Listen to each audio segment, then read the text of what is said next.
I know lawnmowers that are less noisy than that.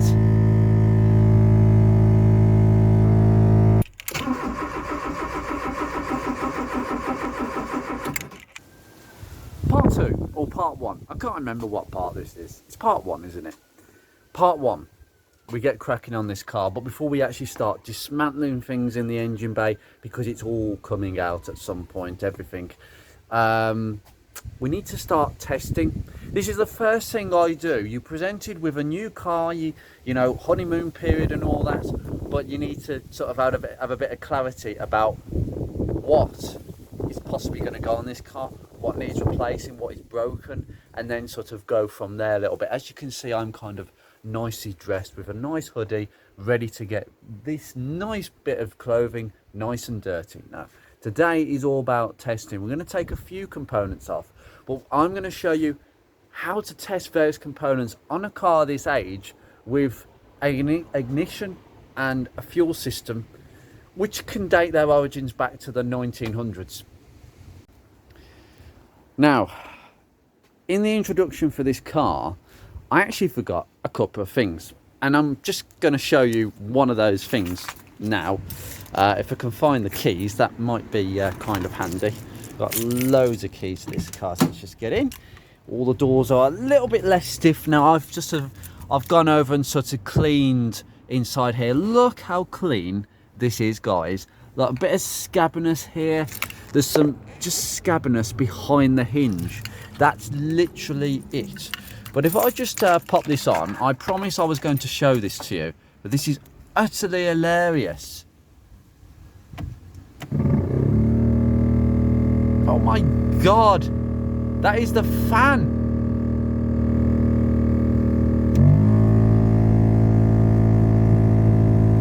That's the third setting. Yeah. I think we need to get that fan motor out. I mean, the scuttle's going to come out anyway. There's a scuttle piece, and then you can take the fan motor out. I may be able to resuscitate it. It might be blocked with leaves for all I know. Remember, we're talking about a car without a pollen filter system. It's just a basic heating system with a basic fan sitting in the scuttle. Yeah, so if I have to replace the fan, I have to replace the fan. But yeah, that's hilarious. Now, the other one really is in the boot area, but I can't be bothered to actually get the boot open because I'm going to lose the car cover. Oh, it's all right, it hasn't actually latched, that's why. Just going to get you in the back and just going to hook this little lever and just move the seat forward. I'll tell you now, this boot, I'll show you the boot. I can open the tailgate, I just don't want to lose the car cover. It's a bit of a faff to do so. But this is the boot. Bit of scabbiness right there on that seam, but there's no evidence of water leaks, I can tell you. It's like this everywhere. I've checked all around here. It's just clean everywhere. In this boot we've got a box which can be RE, that's a good sign. Now, this car had a bit of a problem before I bought it, and Rob, the previous owner, had to replace this. Does anybody know what this is? Yeah, you guessed right, some of you. It is a fuel pump. It's not electric, because cars back in the day did not have electric fuel pumps. This is an old school mechanical pull pump, okay? It sits right next to the engine. It is driven by a little part of the camshaft at the top of the engine. And that is what basically turns this pump to pull fuel from the tank. It's pulling under extremely low pressure. This will work under about 3 to 5 psi. This is the original, by the way. Look at that from Ford, you can see. Made in England. That's very nice to know, actually. It was the original, and it gave in very recently, where it just didn't want to pump. What it is, inside here, there's a little diaphragm, a little rubber diaphragm that obviously this part is oil lubricated from the camshaft, and there's a diaphragm that stops the oil mixing with the fuel at the top, and that's all the diaphragm does. But what happens with the diaphragm is they get old, they weep, fuel goes into the oil oil goes into the fuel, it's dreadful. But usually when that happens, the pump fails, and I think that's why it's failed. They are very long-lived, but when the diaphragms go, and as you can see, this is a completely sealed unit, it needs to be thrown in the bin. That's how fuel pumps worked, by the way, before the invention of fuel injection. Electric fuel pumps were actually around before injection. You know, there are many cars back in the day, Austin Princesses for name one, electric fuel pump, a Lucas electric fuel pump right near the tank, not in the tank, but next to the tank, where you'd normally find a fuel filter under the floor, for instance, you know, where a Mark 1 Focus fuel filter is underneath the floor. And that would basically push fuel to a carburettor. So some carburettors could handle the high pressure of an electric fuel pump. I'm actually going to take that out the boot and put this seat back. So that's kind of how the systems used to work. But overall, apart from that, you would have normally a mechanical pump working with a carburettor, because a carburettor doesn't need any sort of pressure. It is literally, if you think of a fuel injector as a minute sprayer, it's literally like little spits of fuel, fine controlled spits of fuel. A carburettor is just a tap, it just dumps it in. That's what carbs are like. Even these later carbs, where there was a lot of emission stuff, and there's a lot more complexity to this carburettor than what I'm used to with SU carbs. By the way, this is the first car I've owned with a Weber carb. I am familiar with Weber carbs in other people's cars, but never my own. This is quite a more complicated one. There's lots of valves, accelerator valves, power valves. There's a thing called a throttle kicker that you get on these automatics. I will explain how each of that works, because we're going to have a top-down carburettor rebuild, because this car, we've got a dodgy choke cable that is stuck on, and I'll show you that in a second. The idle mixture is actually not too bad, but we need to reset it. The timing needs resetting, because this is the next thing I'm going to come to now. We have a distributor ignition system, but it's not points. Points ignition, if you don't know how points ignition works, there is a little set of points that open and close with the opening of a cam that spins round in the dizzy, and when that point opens, the primary circuit that goes to the ignition coil down here is broken. And that ignition coil doesn't know what to do with the electricity. The magnetic field that coil builds up with electricity, it's broken. And it has to get rid of the electricity. So it fires it down the king lead. We call this the king lead, from the centre of the ignition coil to the middle of the distributor. And that basically is distributed by a little rotor arm that spins on the camshaft. And that rotor arm distributes it to all the individual plugs, to obviously down the leads to the plugs. It's a bit, I will go into a bit more detail when we start looking at things more often, but that's how it used to work. Problem is with contact breaker points is basically the idea of contact breaker points is they actually wear, they arc, there's a spark between them. They are literally, as soon as you start using a brand new set of points, they start wearing down immediately. You need to use a feeler gauge to make sure that they are the right distance, the right sort of spec when the cam is pushing on them. It's a bit of a faff. I don't believe in points. They're completely pointless in this day and age. Electronic ignition for classic cars have been out forever. It is a Hall effect trigger wheel with an amplifier module that does all the gubbins. And guess what? Yes, this car does all of that as well. There's lots of technicalities. The number one thing, there's something called a dwell angle. The dwell angle is generically the point at which the points are closed to when they are open. The time between the closed and open phase is minute. It's measured in degrees, okay? The dwell angle is a degree measurement. And that's quite critical, because if the points aren't set up properly, if you haven't gapped the points properly, and you're supposed to gap them every so often, basically the time between when the points are open and closed is the amount of time that coil has to re-energize for the next burst. If the gap is too close, that means essentially the dwell angle is going to be shorter, that coil is not going to give a good burst, and the plugs are going to get a weak spark. And that's down to one thing, the points wearing. If you even gap points properly, after a while they wear down, and then the gap becomes shorter, and then, well, actually it becomes longer, which actually makes the same, creates the same result. The gap is longer, the coil cannot re-energize quick enough, weak spark. That's why I just think points was a great thing. It was the only way of getting around, probably towards the sort of 60s and 70s, when a lot of high-end manufacturers like BMW, Mercedes, a lot of German manufacturers started messing about with breakerless ignition systems, with effectively a trigger wheel, a magnet and a trigger coil inside the Dizzy, and every time that wheel passes the trigger coil, it energizes the coil, and that coil energizes, oh, guess what, that's the system on this car. You know exactly what I'm going to say. That's the system on this car. It triggers, the coil is triggered every time the trigger wheel passes it. The magnet energizes the coil inside. It passes to this amplifier that sits on the outside, and that amplifier drops the primary circuit in the coil, and the magnetic field drops as such, and the coil has to release its electricity to the distributor. So basically, this amplifier and the coil with the trigger wheel inside here replaces the points. Technically, this is not Hall effect, apparently, but it is extremely similar to Hall effect. There's probably about one more moving part in this, but these are very reliable systems. I think the only Achilles heel that I'm going to probably change is the rotor arm. The Dizzy cap is going to be changed as per course because they can crack, you can get arcing.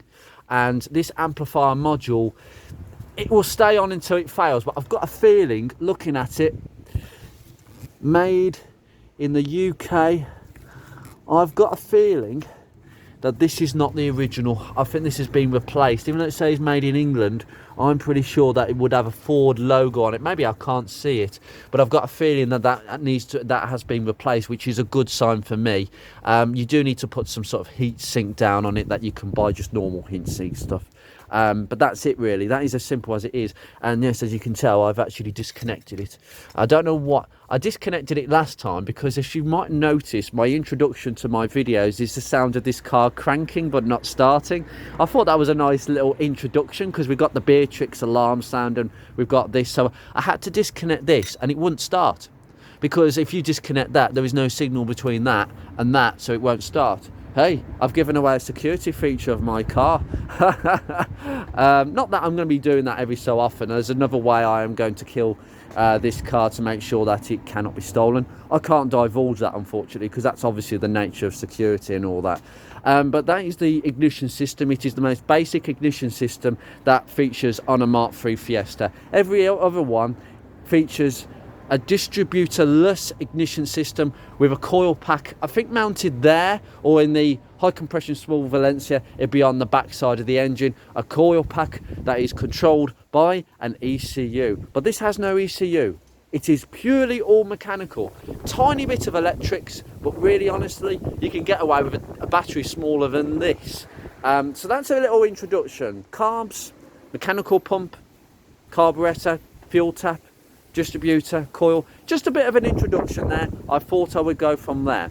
Now there's a few things that I want to look at as I start dismantling this car. Now the first one is my battery tester. Excuse me, I'm doing this completely one-handed.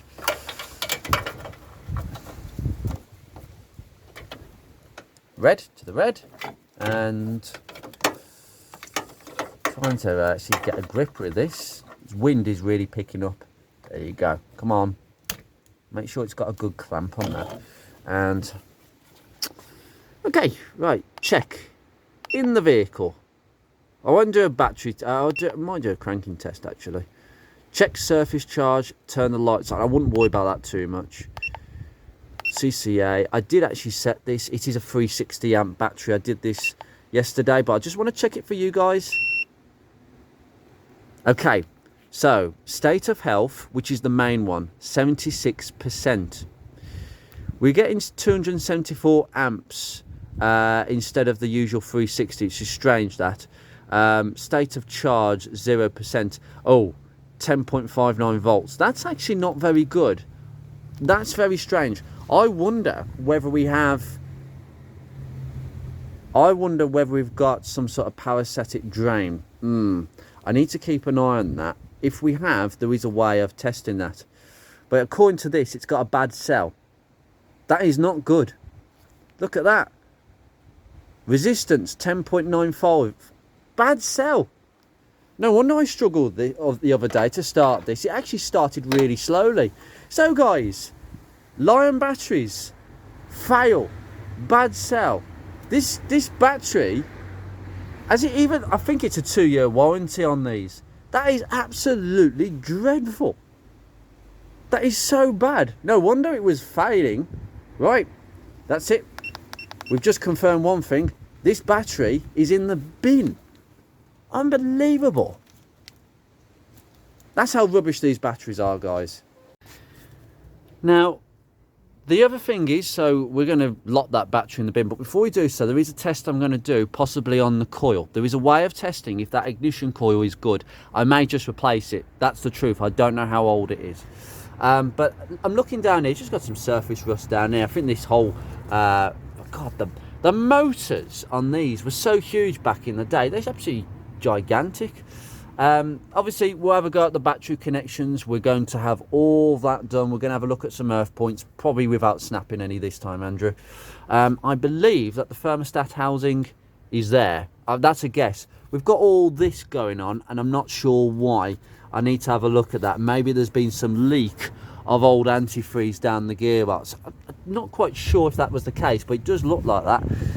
The starter motor is going to come out, and the alternator is also going to be removed. I mean, to be fair, I'm doing the timer out, so all this is going to come out. I'm going to inspect the alternator regulator brushes and the starter motor brushes. If they're good, then I'll leave them in situ, and that's fine. But if they need replacing, if they don't fall within the spec, it should say in the manual, the brushes should be like 5mm or something at least, minimum. If it doesn't, if it's close to that, I will replace. I will source some brushes and do it. As long as the bearing is good in the alternator and the starter motor, well, they don't really go wrong. It's just usually the solenoids that go, and usually it's the connections. That's what I'm going to be doing there. But overall, it doesn't look like we've got much. We've got a bit of a leak from the rocker cover. I did give this a slight clean, but it looks like it hasn't leaked again. But the truth is, the rocker cover will come off. At the same time, we're going to drop the oil, rocker cover off, that sort of thing. So it's all going to be done at the same time. Interestingly, on this, a lot of cars this age have this technique with a carburettor. There's a thermostatic flap inside just this piece, and what it is, it's wax controlled, and it takes heat from the exhaust manifold to heat the cold air to get the car started far more easier.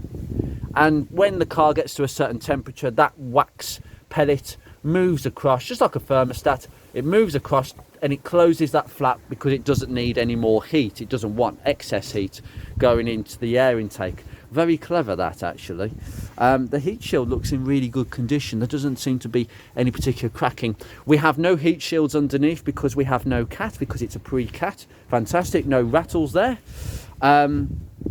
We have some blue coolant in the system. It's the correct coolant, and it has been changed recently. I'm going to get some blue. It's IAT coolant, inorganic active technology. That is what it is. It's the old blue coolant. You don't put orange stuff in these. It's a cast iron block. You put the blue stuff in. It's as simple as that. So I've got a bottle of that coming. We are going to change the thermostat regardless of if it was changed last year. I am not taking chances. That's an Achilles heel, and it will probably have a flush out. And considering how easy it might be for me to actually get the radiator out, I'll probably flush the radiator and give it a good old blast out. Just be careful. I have got to be aware that the transmission cooler is inside the radiator. That's the problem with these. The radiator is unique to the CTXs, and I have actually located one, new old stock, and I might just grab it, because if the radiator goes, well, that's me stuffed. I'd have to get it re-cored. You know, there's just, you can't get them. If I can buy this one. But yes, the gearbox cooler, it's got a couple of pipes. It's got one there and it's got one there, and this is a flexible one, and there's basically just a cooling line that goes for just the transmission fluid will go over a pipe, and it will be surrounded by coolant, and that's how it works. Whereas later models, a lot of automatic transmissions have an external gearbox cooler, at the front. Again, old school technology, things have moved on a little bit, but this was at an age where this was kind of the given thing, really.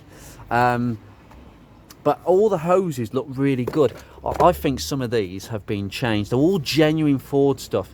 I am going to try and contact Rates Ford in Essex, who service this car up to 2009 every year from what I've been told. And I'm going to see, despite data protection, GDPR, I'm going to try and ask to see if they've got any service records for this car that they could share with me as the current owner. The brake fluid, by the way, guys, this car, as part of the recommissioning job, I suspect just a new battery, some tidying up. I think some dodgy filler work has been done. This car had an advisory for a split CV boot on one of these sides. I think it's this one, the driver's one. It's been changed. The boot has been completely changed. That's a great job. And also, all of the brake hoses have been changed. Every single one of them. We've got discs at the front, solid discs. And small drums at the back. I'm going to check that the handbrake actually does lock those wheels. We're going to do a test at some point yet. I'm yet to get the wheels off. But that's it. Sorry guys, someone mentioned I called these alloys. I didn't mean to call them alloys. They are trims, obviously. I know that. I just said alloys for some reason. Trip of the tongue and all that. But I love how it wears all the original stickers. I shouldn't really show you too much of this, but VSS, that is literally an engine. No, it's actually the vehicle. The VIN number VSS was given to Mark II Fiestas and very early Mark III Fiestas. You didn't get the VSS on after, I think, an F-Reg. I think when it was a G-Reg, they switched to another VIN code. But VSS is a Mark II thing. And it's typically started to rain as usual. But all the windows are the originals. And if you look at the actual windows, Lunar Security, they are the original window. They are the same manufacturer that made window glass for Mark II Fiestas. But later editions of the Mark III, from probably a GH Reg, they changed the manufacturer. So there's a lot of manufacturers that actually supported these engines, supported the Mark III Fiesta going into this transition, I should say. So there's quite interesting things that I've spotted, or I have been told actually. Rob told me about that in particular. It's just typical. You want to work and it starts raining. I'm just going to do a couple of things, but mainly I want to get the plugs out and have a look at them. Right, first thing, we've got a couple of screws that hold the air filter on. Obviously, it's just literally a tube that pulls off there. And we've got 4 screws. Just take them out with a good old-fashioned Phillips. I'm being very careful to knock my head on this, because otherwise the bonnet will fall on my head as usual. So just take these 4 out. We're going to take this in the house. We're not going to bother too much with it. We will check the air filter actually while we're doing this, but I'm missing a screw. I've only got 3 of these long screws. There should be a 4th, so I'm gonna have to source another one off another spare car. There's plenty for braking, so that's the thing with Mark III Fiestas. They're still at an age where you find them in the breakers. It's kind of sad really that so many have gone that way, but they are a budget motor anyway. I'll put that down there, and then just take the air filter box off. Now, we've got a hose holding it on. Just push that off. Held in there. There we go. Just a little breather that's holding it in. And we can take the whole thing off, and the whole bonnet's come down my head again. They've been ridiculous. Honest to God, of all the parts that I have ordered, the first part I've ordered for this car is that sodding grommet. Luckily it didn't go down on my head, but we've got the Weber carb there. I'm going to show you a couple of things in a second. Air filter wise, I believe you just take these clips off. There's just 1, 2, 3, 4 and then 5. Yeah.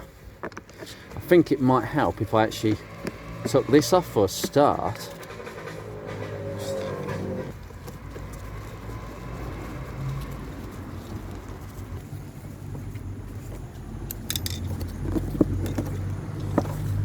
Oh la la. Okay, we've got a bit of oil that's come through there on the breather. I might have a look at that, because that would be like an evap filter. But overall, I think this needs replacing. I think it's, I don't know actually. It doesn't look new. It doesn't look old either.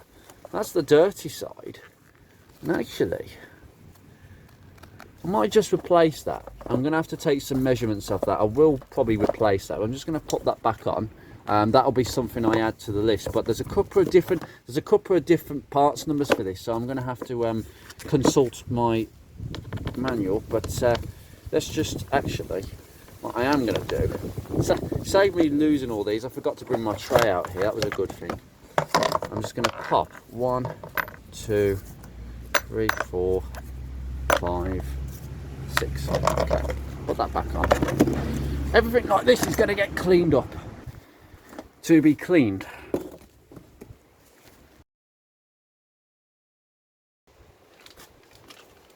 There is a God. Guess what this is? That has literally just arrived 5 minutes after that happened. It is a grommet. Grommet. I think £3.75 for that. And I've got a receipt. I'll keep that. It'll go in the history. Right, for a start, just have a look at how this is. So it's got to have a little cut in it. Yeah, so basically you've got this slit to help you sort of getting in place. Now I recommend some silicone. I'm going to just, do you know what, I can't be asked. I've got some GT85 there, and I'll just literally slide it into place. Just a bit there. Put this here. Just a bit of silicone just to get it nice and smooth, and then clean it up really well, this bulkhead. Now you have to be patient here. Just try it and slip it in. It will be tight. It looks fractionally too big, but really it will compress. Whew, done. And that fits so nicely. Sometimes you think, is that going to fit? But these grommets are all the same. For every 80s, 90s and noughties Ford, it's all the same. Now I'm going to, excuse me, I'm going to use my backside to just... Right, the reason I can't do this on camera is because that little hook has got to go into that grommet, and then you've got to turn it round. So this might be a bit of a faff, but you've got to sort of aim it that way to dig it in. So make sure you just push it through the grommet. There we go. There we go. Good. And then bring it this way.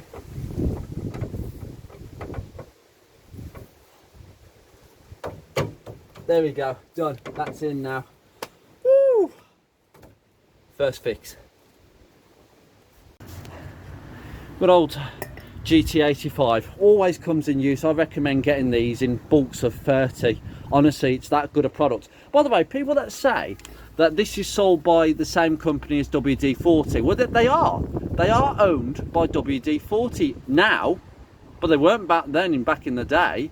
GT85 was its own complete separate company. They only got taken over by WD-40. So people would say, yeah, well, why would GT85 be so good? Because it would basically take away sales from WD-40. They'd be effectively killing their own sales with another product. The reason is they actually amalgamated, and this is marketed as a completely different product, mainly for bikes. That's wrong, that is. You can use this for cars, and I mean it does kind of hint it there, but generically, historically, these are used for bikes. But seriously, don't bother. It's better than WD-40. It's much more multi-purpose, and it doesn't leave an oily residue that dirt sticks to. Look at that. Lovely. Right, now I can properly work.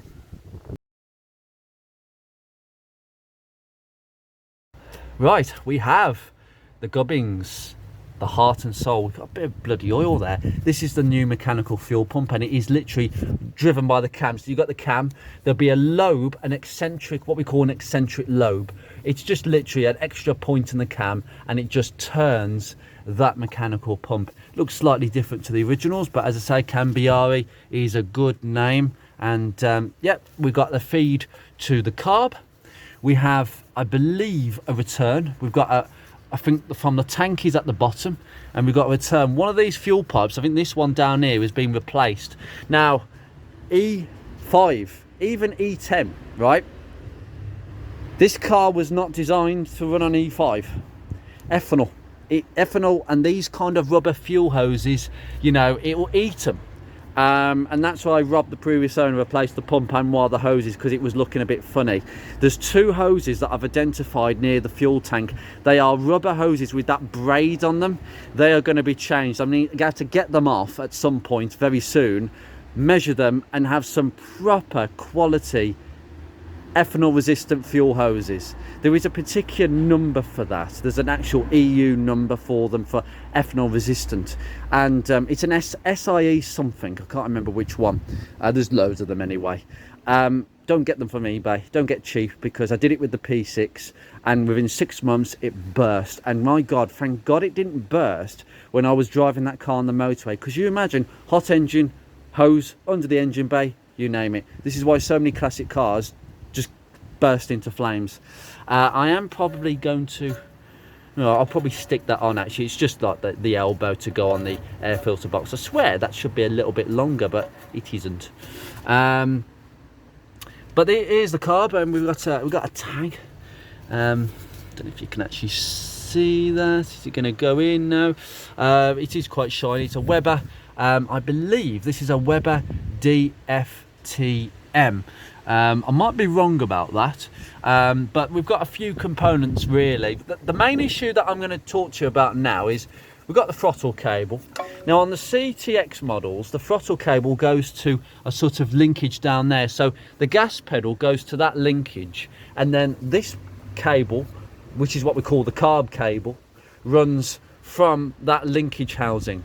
There's another cable that goes straight to the gearbox. It's this one. This is the cable, and this is, you got this little tag on there, do not press that orange button, because that can wreck your gearbox if that's not adjusted. But we've got the cable that goes in. Now on those who watch my Beatrix videos with the CVT and Beatrix, the step speed, same gearbox, but it has an electronic solenoid to control the gearbox, okay, through an ECU. This doesn't have an ECU. So in the olden days with automatic gearboxes, you have a kickdown cable. This is what we call a kickdown cable, okay? That has to be adjusted properly, because you want the gas pedal to operate both the carburettor and the gearbox equally and well adjusted. Because if the carburettor is adjusted well, but the gearbox isn't adjusted with the carburettor, so whatever's happening at the carburettor end isn't happening at the gearbox end. And it's not just a kickdown cable. You know, we don't, it's an actual cable that controls the gearbox. It really does. It controls all the hydraulic pressures. If that cable is not adjusted properly, it's not just the kick down that's affected, where you put your foot literally to the floor for an acceleration, a kick down on the floor acceleration with an automatic. It controls everything from idle, moving off slowly, park throttle acceleration, everything. You do not mess with this cable. I do have the manual to have a look at that cable, by the way. I do have the manual for this gearbox, kindly donated by someone. I'll show you that in another video. And these aren't bad gearboxes actually to work on. I know specialists don't want to touch them, because specialists don't want comebacks. Garages don't want comebacks. The same garages that say Rover K series is not rebuildable, I don't want to touch it, because they've done it wrong. They've not followed the procedure correctly. They've rebuilt an engine improperly. The head gasket's failed. The customers come back and they've said, you know what, we don't want to touch them again. That's wrong, that is. It's your bad workmanship, and that's why I don't go to garages unless I have to. What we have here, next to the carb cable, this is what we call the carb cable. The throttle cable goes to that bracket, okay? Throttle cable to the bracket, kick down cable to the gearbox, carb cable from that bracket to the carb, okay? Now, I mean, I could just show you a little bit. Now, if I keep doing this, I'm actually squirting fuel into the carb. This is a twin Venturi type, by the way. There were several different carburettors fitted to Mark III Fiestas. One, I think on the 1 litre model, Valencia high compression swill. It was a one single Venturi. On the 1.1 HCS or the 1.4 CVH, we got a double Venturi. On the 1.6, it's actually double Venturi, but with an automatic choke. They're rubbish. So I'm glad I've got a manual choke, which is this cable. Now we've got some tape here to stop it going through this clip here. And what that's doing, it's not allowing the choke to be off. This choke plate should be at 90 degrees. It should be flat. You shouldn't see this disc. It should be at 90 degrees, but it's open. The choke is on. That's why this car starts so nicely, because it's permanently on. I'm not sure why this tape is here for, but it's actually stopping the choke from closing, well, from leaving the choke open, basically open. Essentially opening the choke is what it should be normally. When you operate the choke cable in the car, you're basically closing it. You are doing this. That's why my choke lever in the car doesn't move far, because of this. But that's where it's closed. It's literally closed, okay? You have literally choked the engine of air, so we are richening the fuel mixture. The choke operates that plate, stopping the air coming in, but it does also operate another lever which enriches the mixture just a little bit. It doesn't just close that flap to stop air coming in, it puts extra fuel in. It does two things. And I prefer the manual choke, because every single automatic choke from this time and age are absolutely... I'll quickly go around this carburettor, but that's one of the main issues that I'll look at straight away, really. We've got a ventilation tube which we've just pulled off. Because this engine may, as you've seen, it blows a bit of blue smoke, CVHs and all that. Could be the valve stem seals, to be fair. They go hard, and I could change the valve stem seals. I'll see how I feel, guys, but at the moment I want to try a few magic potions and some good basic honest servicing, because I think that's what you want me to show you. You know, not everybody has the confidence to mess with valve stem seals. I've done it before, but really, I don't want to be doing it again if necessary. And I want to show you if it's possible to improve things. That's what I'm going to show you. The timing belt's got to be changed anyway. Now, on the automatic models, the only thing with the timing belt that I'm a bit concerned about is I can't lock it. There's no locking way. There's no lock on this. The manual gearboxes, it just says get an assistant to put it in gear and then undo the crankshaft pulley bolt. Now I've got an impact gun that can get me out of trouble there and can whiz off the bolt without turning the engine. But I've got a feeling, since I've decided to take the starter motor out, I might as well put a crowbar down there and lock it with a crowbar and then take the bolt out. I think that's the way I'm going to do that anyway. The water pump will be changed as well. But anyway, so at the back we've got a secondary barrel, as it's called. I'm not quite sure what the purpose of that secondary barrel is, but again, a lot of this is vacuum related. We've got the feed into the carb, we've got a float down there, we've got some we've got the emulsion tubes. Emulsion tubes basically mix air with fuel very finely. It's tubes, just tall little tubes with little holes in, and it minutely mixes the air quite incrementally. They're very clever. We've got the jets down there as well. Venturi and jet. The jet is where basically the fuel either is restricted or enriched by the jet going in and out. So if the jet is in, it basically makes the mixture leaner. If the jet is further down and allows a bit more space within what we call the Venturi, that's the Venturi, by the way, guys. Okay, the Venturi is the space in which the air fuel come together. It's like in the combustion chamber where the air fuel go in, but it goes in there. Air fuel is mixed in that carburettor in a fashion, okay, inside what we call this space. It's called the Venturi, and the Venturi is basically, it's sucked into the inlet manifold, goes into the combustion chamber, and then it's burnt in the combustion chamber. That's the simplest form I can tell you for those guys who are not familiar with carburettors. But it's basically Venturi, it's the space inside. Okay, that's just, there are some more technical ways of describing a Venturi.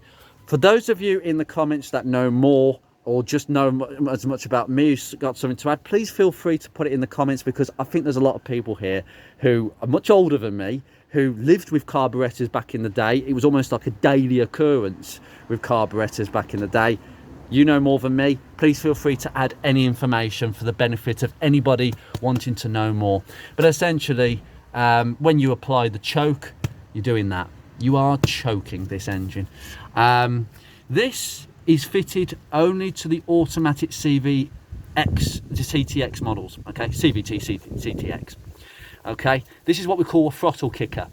Now, back in the day, I had a P6 with a 3-speed Bug Warner, and the common problem with putting it from park or neutral to a driven gear like drive or reverse is that the idle speed would come down, you get a little bit of a shake, and it's really quite nasty and uncontrolled. What happens there is the idle speed is going down and the mixture is a little bit weak for a second, and that's why the car doesn't quite like it when you go into gear. You've seen how smooth it is when I move from park and neutral to a driven gear in this already. There's no change in idle speed, there's no shaking, there's no vibration, the gearbox is happy, the engine's happy, I'm very happy. The reason? This. It takes a manifold controlled by this solenoid here from the inlet manifold, okay, to control the idle speed and the mixture during that situation of going from park to drive or park to reverse and then back to park. It controls the idle, it keeps it smooth. It's very clever. There is a way of kind of setting it up. I think the tamper-proof seal has actually come off. Someone has definitely been in there before. That shouldn't be broken like that. But there's a screw inside there. Now, there is a way of adjusting this, but it will all be part of the tune-up procedure after I rebuild this. It's coming off as it is. I'll take some pictures, but the truth is I'm not going to rely on any of these settings. There's a fast idle screw. This fast idle screw is how fast the engine will spin over on the choke, on full choke. There is a way of adjusting that. So fast idle means how much the engine is spinning on choke, full choke. Okay, that's the way you adjust that. There is a mixture screw to adjust the mixture, whether it's lean or rich. I have some Gunson Colour Tune spark plugs. Remember the old Gunson Colour Tune? I've still got one, so I'm going to use that to tune the mixture. Some people can do it by ear, some people can't. I need a bit of a help. My ears are not that good. Some people are so attuned to carburettors back in the day, they can just do it by the speed of the engine. I can't do that really.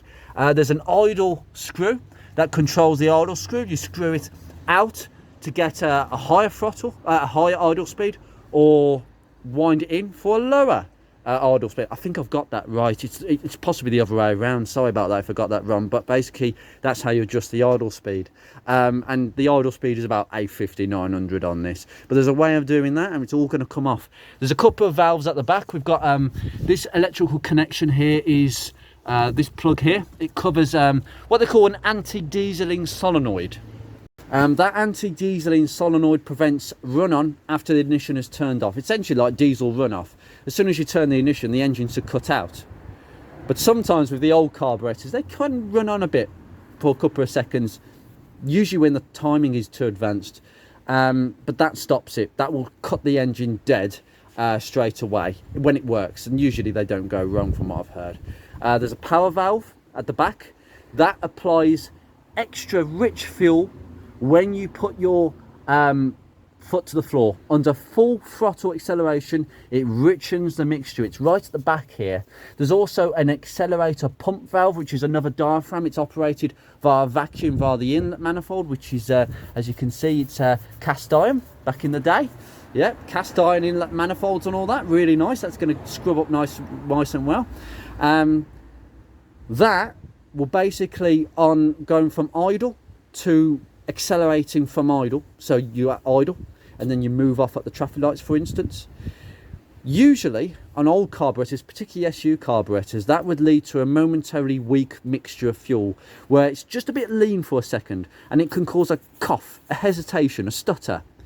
That acceleration pump, that acceleration valve, just pumps a tiny bit extra fuel into that carburetor to ensure a smooth transition from idling to acceleration. That's it.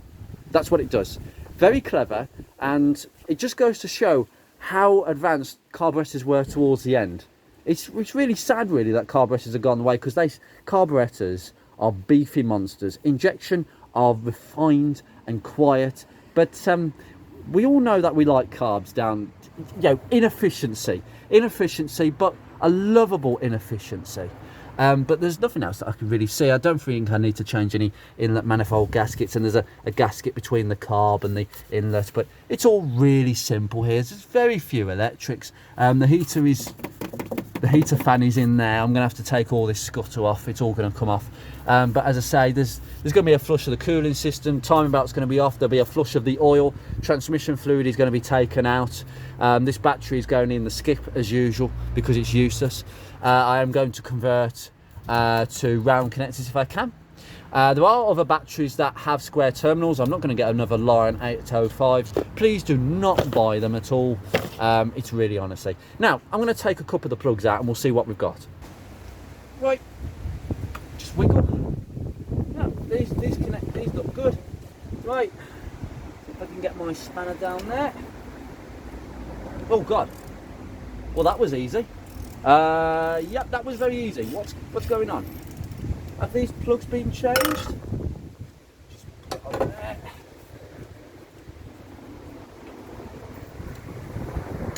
Oopsie-daisy. Well, what do you think, guys? These spark plugs have been changed. And that gap looks good, actually.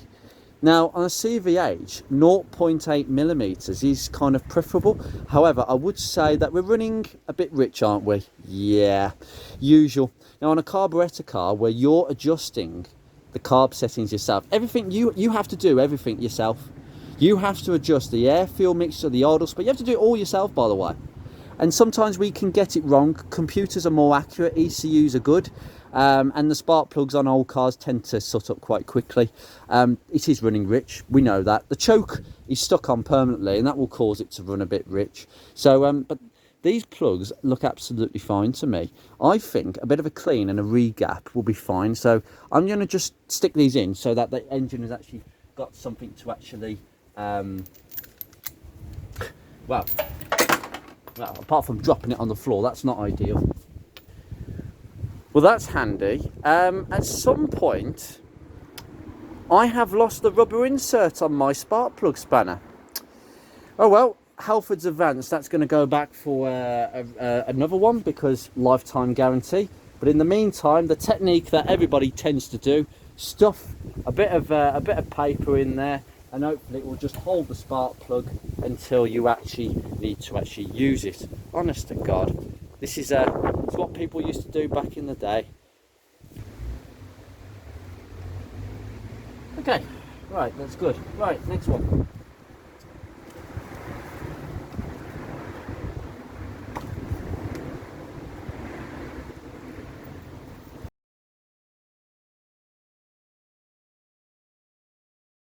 Now, bit of testing. I'm just going to remove the jack and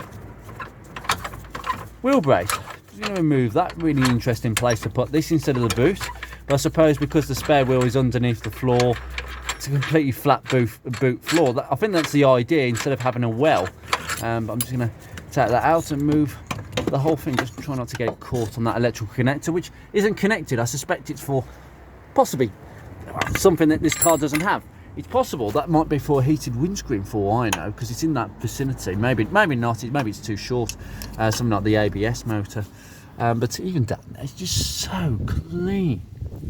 There's just a little bit there. I'm going to sort that out before that becomes something else. But no, that's the worst I've seen. But the gutters are all good. Really, honestly, it's going to get a flush out and a thorough clean. But honestly, when it tiny bit. That's not rust. That is literally dirt. I can tell you that from now. But anyway, we've got the ignition coil down here. And I can't really tell what make it is. But we've got two connections, okay? We've got the Kinley that I've just pulled off, okay? And that looks really good as well. I think these are really high quality items. And again, this is something I just don't want to replace because old Ford stuff like this is really, really good. And how many miles has this done? Yes, age, they can break down, but this is a very low powered ignition system, I can tell you. But essentially you've got the primary connections. You've got an earth and then you've got a positive on the coil. Now these are what you call the primary connections, okay? Now I think this side, it's possibly the earth side, that is earthed to the amplifier module. When the trigger wheel passes the coil is energized, it sends that to the amplifier module turns the earth off, the coil loses its earth, the magnetic field collapses, and it gets rid of all the electricity through the king lead like I've explained. But there's a way of testing how good your coil is. The first test is to test the primary connection. So you have to connect your multimeter up, positive side to this, negative side to this, and you have to check resistance. It says in the manual. Let's go and have a look at the manual. I love these manuals. I've got the early one. There's another one that Rob gave me, and already someone's made some information. Now there's a question I need to ask because of the blue smoke. Now as we go further on, I want to put this to people who have owned a CVH. If you have a CVH that's burning oil, which one would you go for? 1040 semi-synthetic or 1540?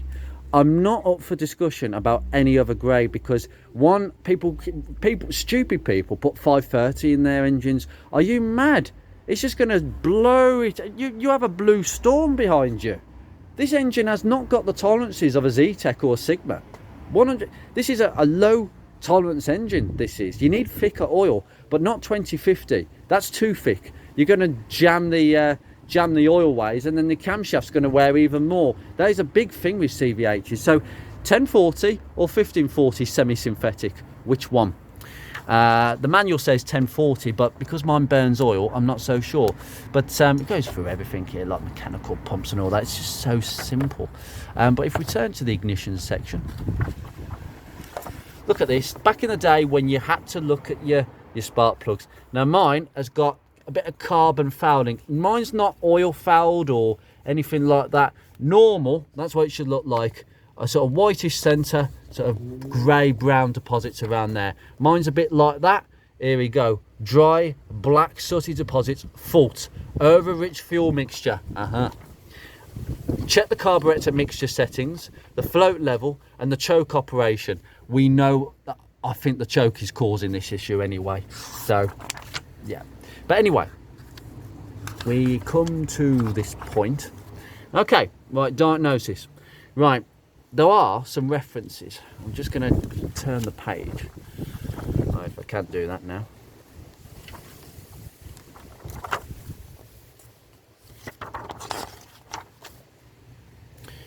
Okay, 1.4, 1.6 CVH, carburettor equipped.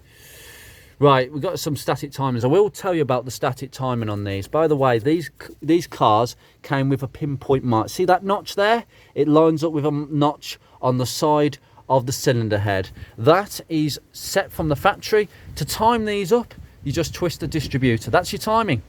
You need a strobe gun, and I'm going to have to find my strobe gun because I don't know where it is, but I'm going to need it because I've done this before on a lot of cars. The pointer is on the crankshaft pulley.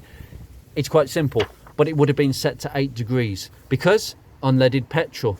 But I'm putting near enough 98 octane super unleaded in this in the future, so maybe I can push it towards 12 degrees. There's a technicality to that. I'm going to explain that more in another episode when we come to it. But you'll understand it once I've explained that.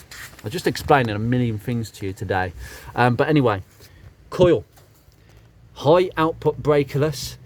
The output is 30 kilovolts. That's quite a lot. Primary resistance 0.72 to 0.88 ohms. So when I touch the two connectors from my multimeter, it should land within there. If it doesn't, then we've got a problem with the primary resistance. Let's do that now. Small correction there. You can actually do this test with the leads off. I don't know, I read it wrong in the manual. It just says if it's fitted, but the truth is you don't need to do it that way. So I thought I actually did it this way with the P6, but basically you just touch your negative cable. It's a bit difficult to do this with one hand holding the camera. We touch those two together. Oh dear. 0.2118. That's a very low primary resistance. The battery cannot, by the way, because we've disconnected it, the battery being a bad cell does not affect the coil, by the way. This is just me testing the coil individually. Yeah, that's not a great reading. The specifications do say it's It's far higher than that actually. That's quite a low reading I've got there. Oh dearie me. So I'm gonna have to go back and just consult. So 0.72 to 0.88. No, we were getting absolutely nowhere near that. Now the secondary resistance, guys, pretty simple really. We're gonna have to set it to much higher because the resistance is 4. Oh, come on, camera. Show. Oh, come on. I do apologise for this, guys. 4,500 to 7,000 ohms. So we're going to have to set the scale to about 20,000 ohms, okay, on the multimeter, okay. So we got that set. Now, what we need to do is just stick the positive in the centre. Again, just earth that there. Just wedge that in there, Andrew. Okay, that's touching. Go.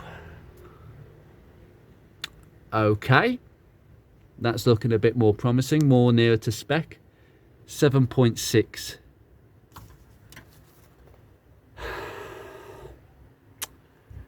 Okay, I've got a feeling we're over spec. So primary resistance is too low, secondary resistance is too high on the specifications, therefore this coil is slightly out of spec. It's probably not bad, but it's not efficient. So that coil is going to be replaced. So that's another thing. So battery, coil, oh, it's adding up already. We want to get this car sorted, but spark plugs, plus point there. Okay, right, next thing I want to test is just, even though it's had new brake hoses, I would assume that the brake fluid should be pretty good. So we're going to do a test as usual. Just let that drip. It's not ideal, that, so just put a rag. Okay, don't want brake fluid getting on anything else. Got my little meter.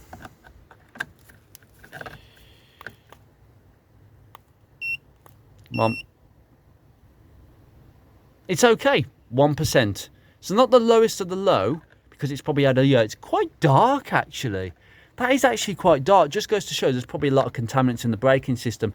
I may go over it again, but this suggests that my brake fluid is good. So I'll put the cap back on and leave it there. Okay. I can only assume that this little thing with this tiny wire is well, that's not ideal, is it? That connector is a bit dodgy. Might have to be very careful with that. That connector is almost coming apart, so might have to be quite careful with that.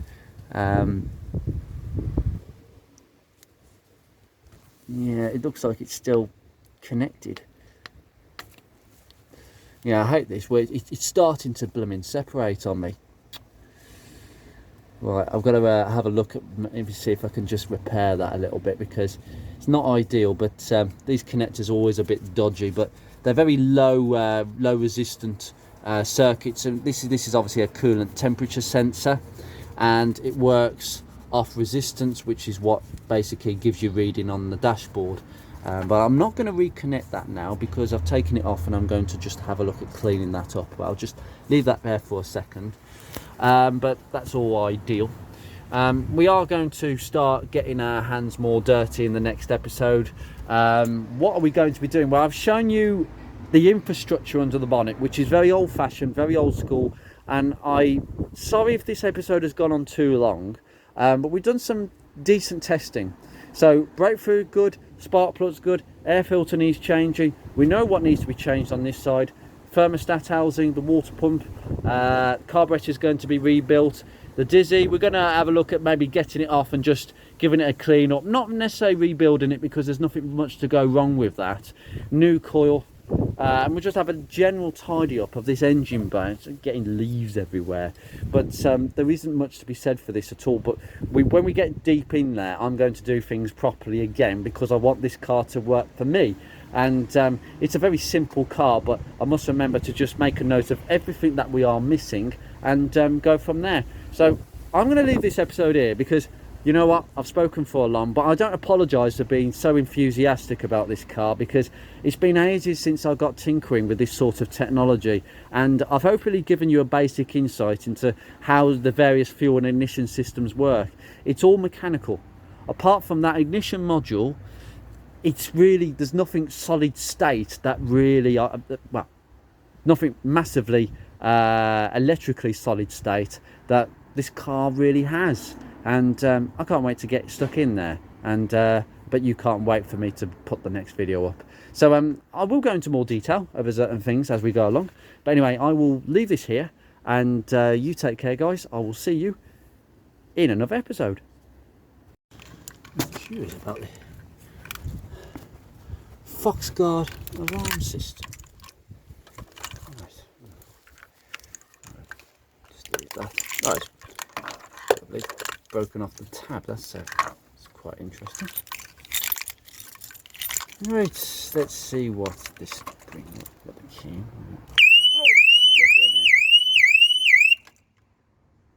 I think that's why it was cut off.